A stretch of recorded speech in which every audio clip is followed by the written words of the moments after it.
In the heart of West Africa, a young man named Ibrahim Traore was quietly making waves. Born and raised in Burkina Faso, a country often overlooked on the global stage, Traore grew up witnessing the struggles of his people: poverty, corruption, and a lack of opportunities that seemed to suffocate dreams before they could even take flight. But unlike many others who resigned themselves to despair, Traore chose a different path. He believed deeply in the power of change, not just for himself but for everyone around him. From an early age, he showed a spark of determination that set him apart. Whether it was standing up against bullies at school or organizing small community cleanup drives, Traore always had a knack for inspiring those around him. As he grew older, this spark turned into a flame. Traore pursued education with relentless passion, understanding that knowledge would be his greatest weapon in the fight for justice. He studied political science and economics, devouring books late into the night to understand how systems worked and how they failed. His professors noticed his sharp mind and unwavering focus, often remarking that he wasn't just learning to pass exams, he was preparing for something much bigger. By the time he graduated, Traore had already started gaining attention beyond campus walls. He began speaking at local events, addressing crowds about issues like inequality, governance, and the urgent need for reform.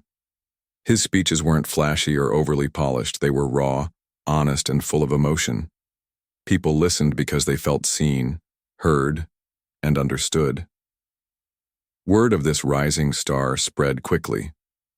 In a nation where cynicism often overshadowed hope, Traore's optimism became contagious. He didn't just talk about problems, he offered solutions. For instance, when farmers in rural areas struggled to access markets due to poor infrastructure, Traore organized volunteers to repair roads and bridges. When schools lacked basic supplies, he rallied supporters to donate books and stationery. These actions might have seemed small in the grand scheme of things, but they mattered deeply to the communities affected. They also cemented Traore's reputation as someone who walked the talk, a leader who rolled up his sleeves and got things done instead of merely pointing fingers. It wasn't long before Traore's influence extended beyond Burkina Faso's borders. Regional newspapers began profiling him, calling him the voice of a new generation. International organizations took note too, inviting him to conferences and panel discussions. Yet, despite his growing fame, Traore remained grounded. He continued living modestly, refusing to adopt the trappings of wealth or privilege that often accompanied leadership roles. To him, comfort and luxury were distractions from the real work that needed to be done. This humility only endeared him further to the masses who saw him as one of their own rather than some distant figurehead. However, not everyone viewed Traore through rose-tinted glasses. Critics dismissed him as idealistic, arguing that his ideas were impractical in the face of entrenched systems of power. Some accused him of being naive, suggesting that his calls for sweeping reforms were little more than empty rhetoric. Others whispered that he was using his charisma to build a personal brand, predicting that he would eventually fade away once the novelty wore off. Despite these criticisms, Traore pressed on, undeterred. He knew that meaningful change required patience and persistence, qualities he had in abundance. One day, an invitation arrived that would test Traore's resolve like never before. A prominent French news channel extended an offer for him to appear on their flagship program.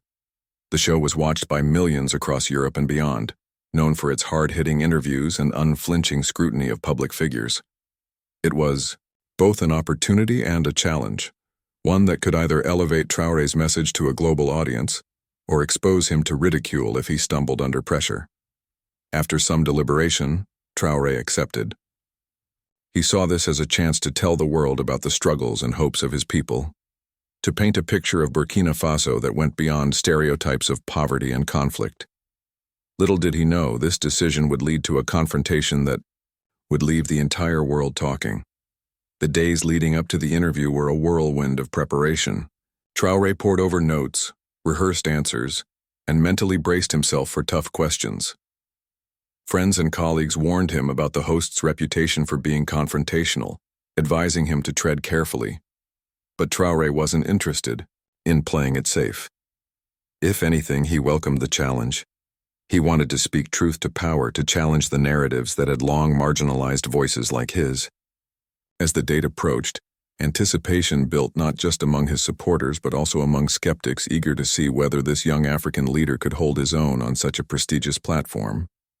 When the day finally came, Traore dressed simply, but neatly, opting for traditional attire that reflected his roots.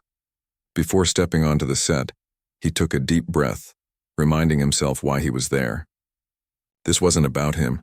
It was about giving a voice to the voiceless, about shining a light on the injustices that persisted in silence. With that thought firmly in mind, he walked onto the stage, ready to face whatever lay ahead.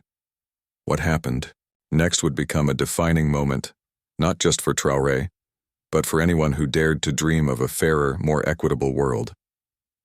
The studio lights were blinding, and the hum of cameras filled the air as Ibrahim Traore took his seat on the French news program.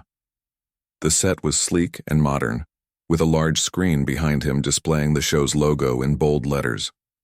Despite the intimidating environment, Traore remained composed, his posture upright but relaxed. He greeted the host with a polite smile, his calm demeanor masking the nerves that fluttered beneath the surface. The host, a seasoned journalist known for their sharp wit and often controversial style, returned the greeting with a curt nod before launching into the interview. At first, the questions seemed harmless enough. The host asked about Traore's background, his rise to prominence, and the challenges facing Burkina Faso. Traore answered thoughtfully, his words measured and deliberate. He spoke passionately about the need for education reform, better health care, and stronger governance, painting a vivid picture of the changes he hoped to bring to his country. For a brief moment, it seemed like the interview might proceed smoothly. But then the tone shifted. The host leaned forward slightly, their expression hardening. "Mr. Traore," they began, their voice dripping with skepticism. "You talk a lot about change and progress, but isn't it all just wishful thinking? After all, you're from one of the poorest countries in the world. What makes you believe you can achieve anything meaningful?" The question hung in the air, heavy and loaded. It wasn't just a query. It was a challenge, designed to provoke and unsettle. Traore didn't flinch. He took a deep breath, his eyes meeting the host's without hesitation. "I understand where your skepticism comes from," he replied calmly. "Many people doubt the ability of someone like me to make a difference. But let me remind you, change has always started with individuals who refuse to accept the status quo. History is full of examples." The host raised an eyebrow, seemingly unimpressed. "That's a nice sentiment," they said dismissively. "But ideals don't put food on the table or create jobs. Do you really think lofty speeches will solve Burkina Faso's problems?" Traore's jaw tightened ever so slightly, but his voice remained steady. "Lofty speeches, as you call them, are often the first step toward action. If we don't articulate our vision, how can we expect others to join us in making it a reality? And while I agree that words alone aren't enough, they are a powerful starting point." The exchange grew tenser with each passing minute. The host pressed on, their tone increasingly patronizing. "Let's be honest," they said with a smirk. "You're young, inexperienced, and coming from a place that most people in the developed world barely even think about. Why should anyone take you seriously?" This time, Traore paused longer, choosing his words carefully. When he finally spoke, there was a quiet intensity in his voice. "You say most people don't think about my country. That's precisely the problem. Too many in the so-called developed world have forgotten, or perhaps never truly understood, the role their nations played in shaping the realities of places like Burkina Faso. Colonialism didn't end with independence. Its legacy lives on, in the economic systems and power structures that continue to disadvantage us." The host chuckled dryly, clearly trying to undermine Traore's argument. "Ah, here we go again with the colonialism card. Don't you think it's time to move past that? At some point, responsibility lies with your own leaders and institutions." Traore's gaze sharpened. "Of course, responsibility lies with us too," he acknowledged. "But to ignore history is to ignore the root causes of today's inequalities. You cannot build a house on a cracked foundation and expect it to stand strong. Until we address the structural injustices inherited from colonial times, true progress will remain elusive. By now, the atmosphere in the studio had grown electric. The host seemed caught off guard by Traore's composure and clarity. They tried to regain control of the narrative, firing off another pointed question. Even if we accept your argument, which I'm not saying I do, what exactly do you propose to do about it? How does a single person tackle centuries of systemic issues? Traore leaned forward slightly, his body language exuding confidence. It starts with awareness and dialogue, he explained. We must acknowledge the past and its impact on the present. Then we work together, both within Africa and globally, to dismantle the barriers holding us back. Education, fair trade, policies, investment in local economies, all these are steps toward creating a more equitable future. The host interrupted, their patience visibly wearing thin. Sounds great in theory, but isn't it all just pie-in-the-sky idealism? People like you come and go, promising miracles, but nothing ever changes. Traore's response was immediate and firm. Change doesn't happen overnight, he said, his voice rising slightly, but remaining controlled. And yes, many have, tried and failed. But does that mean we stop trying altogether? No. Every generation builds on the efforts of the last. My job is to lay the groundwork so that those who come after me can pick up the torch and carry it further.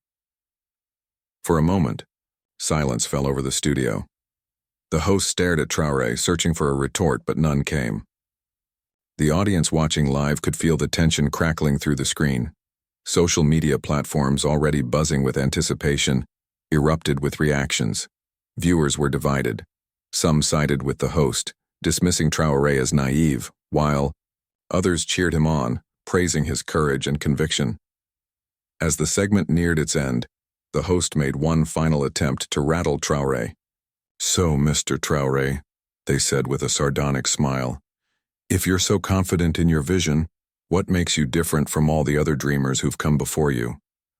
Traore smiled faintly, his expression both serene and resolute. "What makes me different," he replied, "is that I refuse to let cynicism win. I choose to believe in the possibility of a better tomorrow, not because it's easy, but because it's necessary.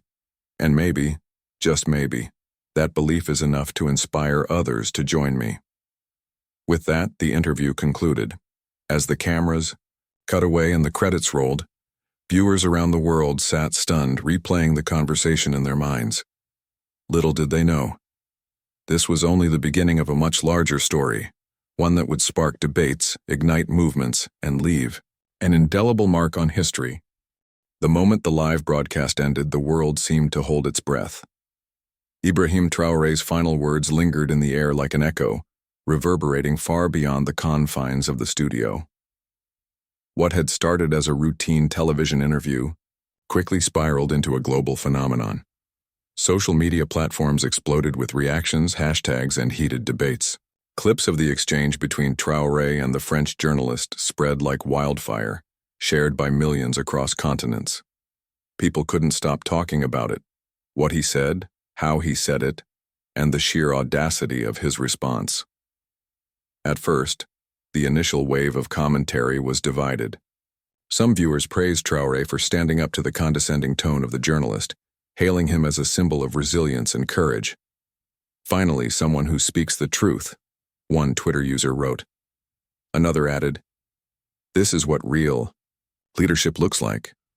These supporters saw Traore not just as a representative of Burkina Faso, but as a voice for all those who had ever felt dismissed or belittled because of where they came from. For them, his words were a rallying cry, a reminder that no matter how small or powerless someone might seem, their voice matters. On the other hand, critics were quick to dismiss Traore's arguments as overly simplistic or idealistic. Skeptics accused him of playing the colonialism card to deflect responsibility for Africa's challenges. "He talks a good game," one commenter sneered on Facebook, "but can he actually deliver?" Others mocked his calm demeanor, suggesting that his composed responses were rehearsed or insincere.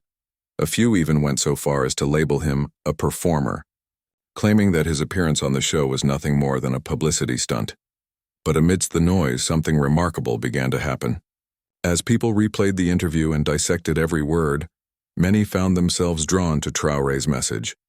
Not just his passion, but the undeniable logic behind his arguments. He hadn't resorted to anger or aggression. Instead, he had dismantled the journalist's condescension with facts, history, and unwavering conviction. His ability to remain composed under pressure struck a chord with audiences worldwide, especially those who had faced similar dismissals in their own lives. One particularly powerful moment stood out, when Traore pointed out the hypocrisy of Western nations criticizing African countries while benefiting from centuries of exploitation. Your wealth, your so-called civilization, is built on the backs of my ancestors, he had said, his voice steady yet charged with emotion. This statement resonated deeply, not only in Africa but also among marginalized communities around the globe. It forced viewers to confront uncomfortable truths about privilege, inequality, and the lingering effects of colonialism. For many Africans, Traore's words validated feelings they had long harbored, but rarely seen articulated so boldly on such a prominent stage. In Nigeria, Kenya, Senegal, and beyond, people gathered in cafes, homes, and public squares to discuss the interview. Some watched it together, cheering loudly whenever Traore delivered a particularly sharp retort. Others recorded video responses, sharing their thoughts online and adding their voices to the growing chorus of support. The phrase "We are Traore" began trending across social media, symbolizing solidarity with his message and defiance against systemic injustice. In Europe and North America, the reaction was equally intense, though more polarized. Intellectuals and activists weighed in, framing the exchange as a pivotal moment in post-colonial discourse. Prominent historians highlighted how Traore's arguments echoed themes explored in academic circles for decades, bringing them to mainstream attention. Meanwhile, political commentators debated whether his critique of Western policies was fair or overly harsh. Late-night talk show hosts joked about the awkwardness of the journalist's attempts to undermine him, further amplifying the story's reach. Perhaps most surprising was the response from younger generations. Millennials and Gen Z viewers, accustomed to consuming content through bite-sized clips and memes, embraced Traore as a cultural icon. Memes featuring his calm expression during tense moments flooded Instagram and TikTok, accompanied by captions, like "When they try to doubt you but you're unshakable and respect the king." Influencers with massive followings used their platforms to educate their audiences about the historical context of Traore's remarks, turning the interview into a teachable moment. Back in Burkina Faso, the impact was transformative. News of Traore's performance reached every corner of the country, sparking celebrations in streets and villages alike, freezing midway due technical issues. Back in Burkina Faso, the impact of Ibrahim Traore's televised showdown was nothing short of transformative. News of his performance reached every corner of the country, sparking celebrations in streets and villages alike. People gathered around radios, televisions, and even mobile phones to watch or listen to clips of the interview. For many, it felt like a moment of vindication, a long overdue acknowledgement that their struggles mattered on a global scale. In Ouagadougou, the capital city, crowds spilled into public squares chanting Traore's name and waving makeshift banners bearing slogans inspired by his words. The atmosphere was electric, filled with a sense of pride and renewed hope that had been absent for years. In rural areas where access to media was limited, word spread quickly through word of mouth. Farmers paused their work in fields to discuss what they'd heard. Women selling goods at local markets shared snippets of the interview with customers. Children played games reenacting Traore's calm yet defiant responses. It wasn't just about the man himself. It was about what he represented. To them, Traore was proof that someone from their soil could stand toe-to-toe with the world's elite and emerge victorious, not through force, but through intellect, dignity, and unwavering belief in justice. The ripple effect extended beyond emotions. It sparked action. Inspired by Traore's call for unity and reform, community leaders began organizing grassroots initiatives aimed at addressing some of the issues he had highlighted. In one village, a group of young people launched a campaign to clean up littered roads and repair broken water pumps. In another, teachers volunteered extra hours to tutor students who lacked resources at home. These efforts might have seemed small in isolation, but together, they signaled a shift in mindset. People were no longer waiting for change to come from above. They were taking matters into their own hands. Internationally, the reaction continued to unfold in fascinating ways. Invitations poured in from universities, think tanks, and international organizations eager to hear Traore speak further. Prestigious institutions like the Sorbonne in Paris and Oxford University extended offers for him to deliver keynote lectures. Global forums on development and human rights requested his participation, recognizing the unique perspective he brought to discussions about inequality and governance.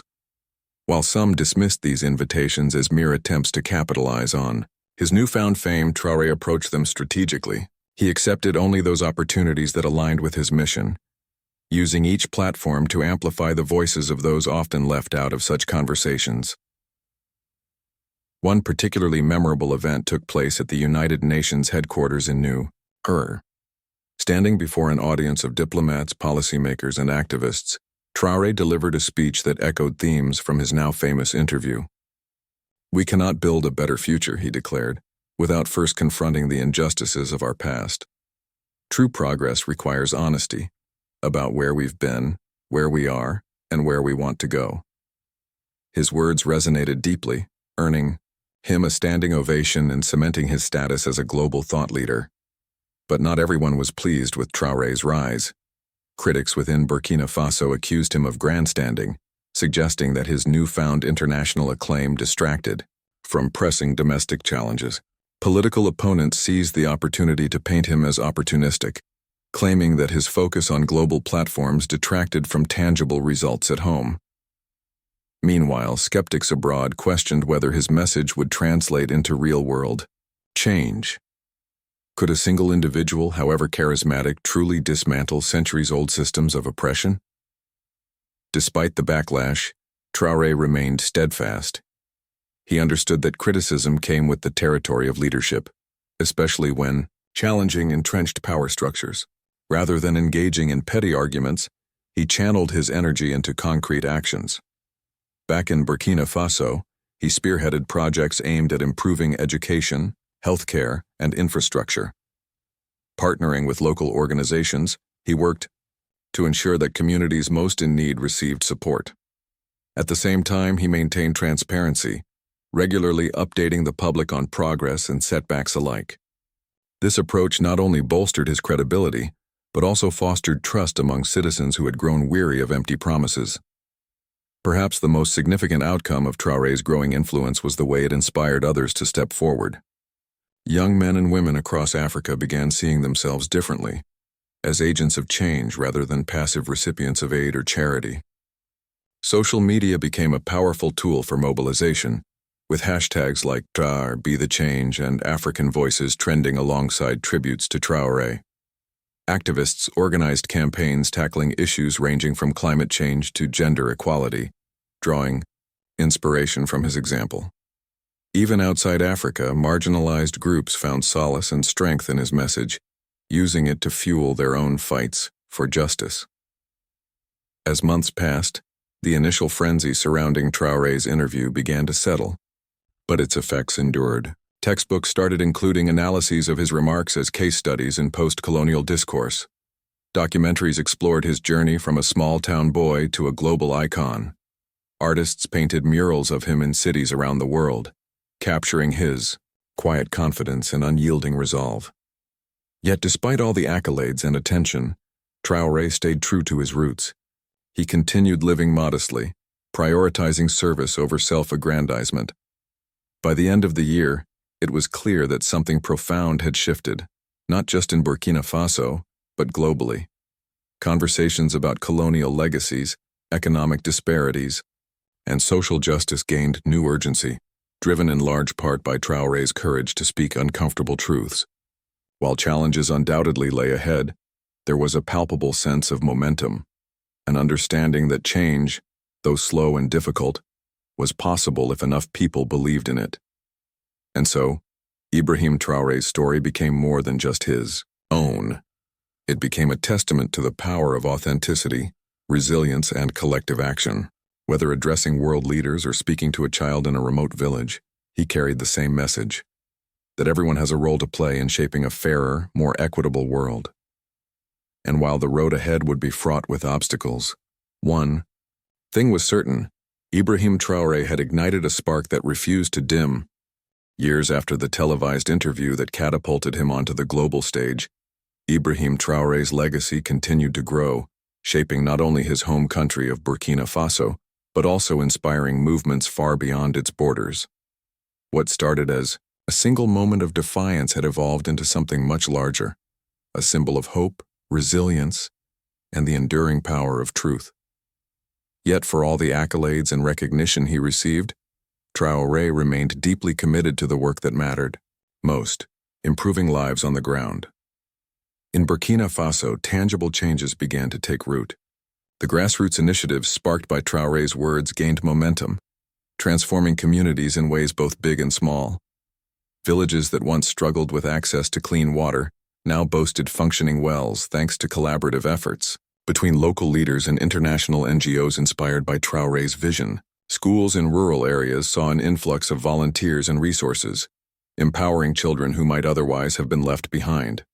Farmers learned sustainable practices that increased crop yields while protecting the environment, ensuring food security for future generations. These efforts were not perfect.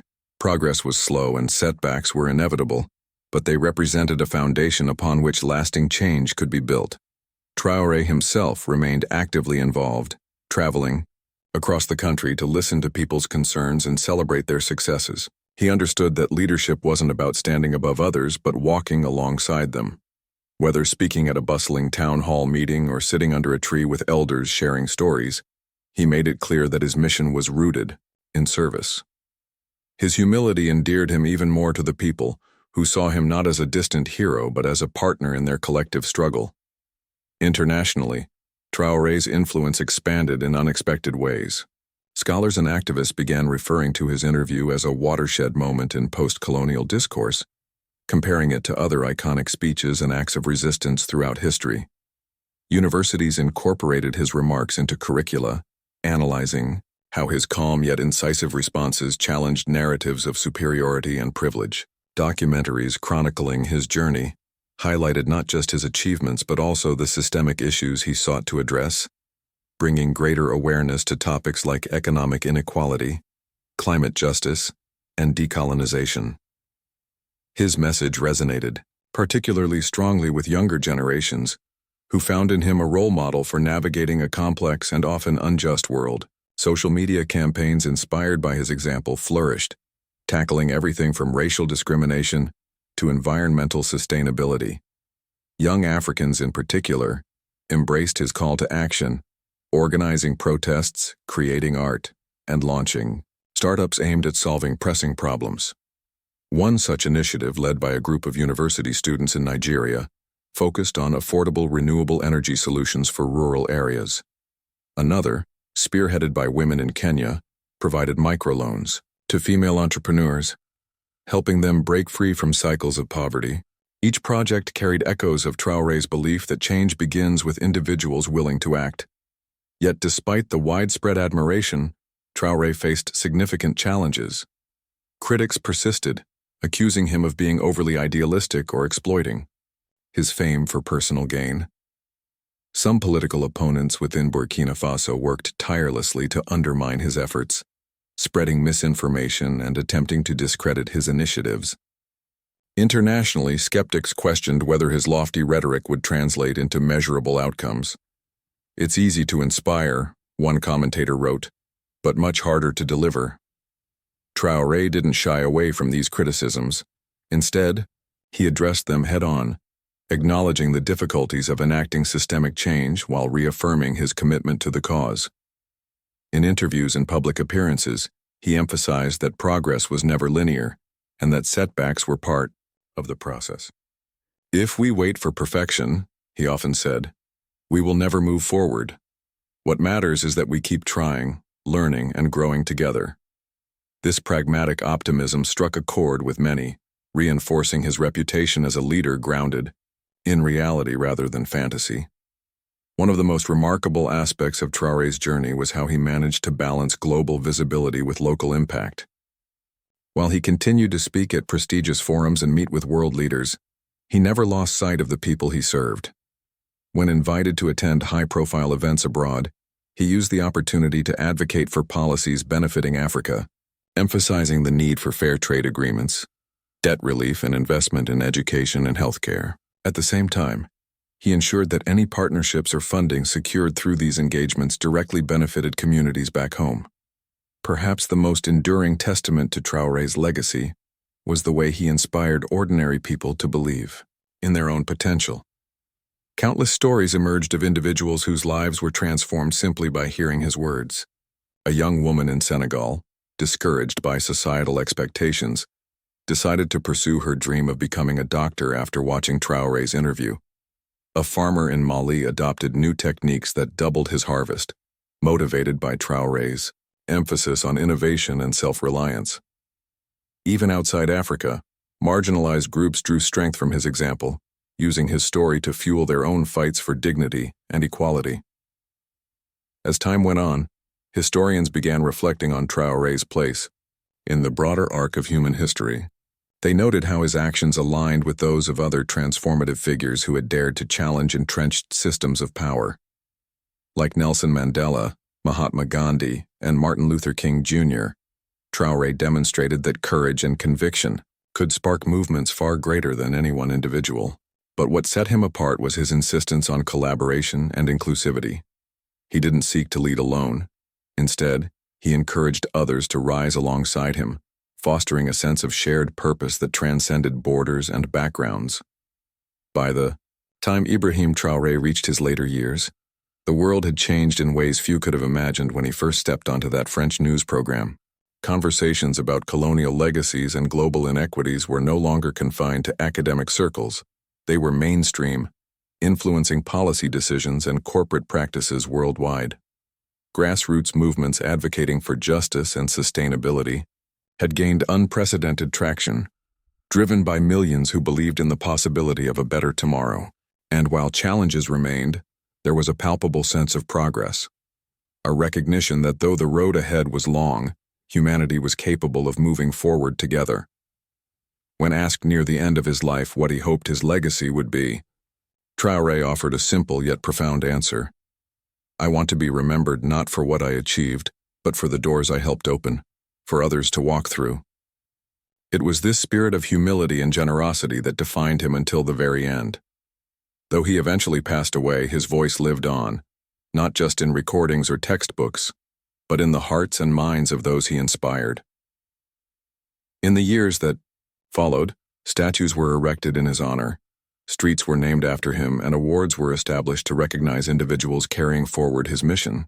But perhaps the greatest tribute to Ibrahim Traore was the countless lives touched by his example. From bustling cities to remote villages, people continued striving for a world where everyone, regardless of where they came from, could live with dignity, opportunity, and hope. And in doing so, they proved that his dream, a dream born out of struggle and conviction, was alive and well, spreading like wildfire across the globe.